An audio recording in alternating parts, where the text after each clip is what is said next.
আসসালামু আলাইকুম রহমতুল্লাহি ওয়া বারাকাতুহু। বর্তমান মহরম মাস নিয়ে দুটি কথা বলবো। বর্তমান রানিং মাস মহরম মাস, আরবি মাস। আমরা তো আরবি মাস অনেক সময় জানতে চেষ্টা করি না। মুসলমানের ছেলে হয়ে কোন মাস কখন যাচ্ছে, কোন সময় বেশি ফজিলত, কোন সময় আল্লাহ তাআলা মাসকে বেশি মর্যাদা দান করেছেন, এগুলো আমরা বিশেষভাবে নজর রাখতেছি না।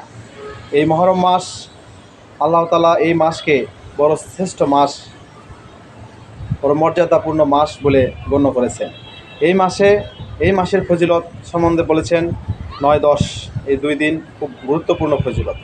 এই 9-10 তারিখে আমরা দুটি রোজা রাখবো। 9-10 বা 10-11 এই দুটি রোজা রাখবো। এই দুটি রোজা করলে যে বিগত 1 বছরের গুনাহ মাফ হবে। 1 বছরের গুনাহ মাফ। আমরা যে 1 বছর হয়তো কোনো কারণবশত অনেক গুনাহ করে থাকি, এই গুনাহ মাফ হয়ে যাবে। এই মাস আজকে মহরম মাসের 5 তারিখ, 12 জুলাই, মহরমের 5, 1446 হিজরি। 45 ছিল, 46 হয়েছে। এখন আমরা হয়তো জানুয়ারি মাসটায় বেশি প্রাধান্য দিই।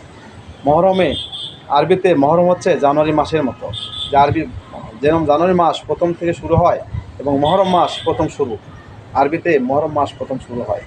এই মহরম মাসের গুরুত্ব খুবই গুরুত্বপূর্ণ মাস। এই মাসে আমরা কারো সাথে কাছাকাছি মারামারি, ফাটাফাটি, হানাহানি করব না। মহানবী সাল্লাল্লাহু আলাইহি ওয়াসাল্লাম বলেছেন, এই মাসে কেউ যেন কারো বিপদ দেখে হাসাহাসি না করে এবং কাউকে বিপদগ্রস্ত না করে এবং কারোর সাথে মারামারি, দ্বন্দ্বে লিপ্ত না হয়। এই মাসের ফজিলত এত গুরুত্বপূর্ণ যে এই মাসে ইবাদত, নফল ইবাদত বেশি বেশি যেন করা হয়। আমরা এই মাসে দান শ্রদ্ধা করব, নফল ইবাদত করব, বেশি বেশি আল্লাহর কাছে মাগফিরাতের জন্য দোয়া করব। আল্লাহ তাআলা এই মাসে দোয়া বেশি কবুল করবেন ইনশাআল্লাহ। সবাইকে এই মাসের ফজিলত জানানোর জন্য আমার ভিডিওটা সবাই শেয়ার করবেন।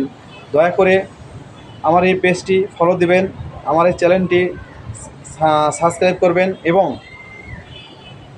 লাইক কমেন্ট করে জানাবেন যে প্রতিটা মাসের ফজিলত সম্বন্ধে আমি বিস্তারিত জানানোর জন্য চেষ্টা করব ইনশাআল্লাহ।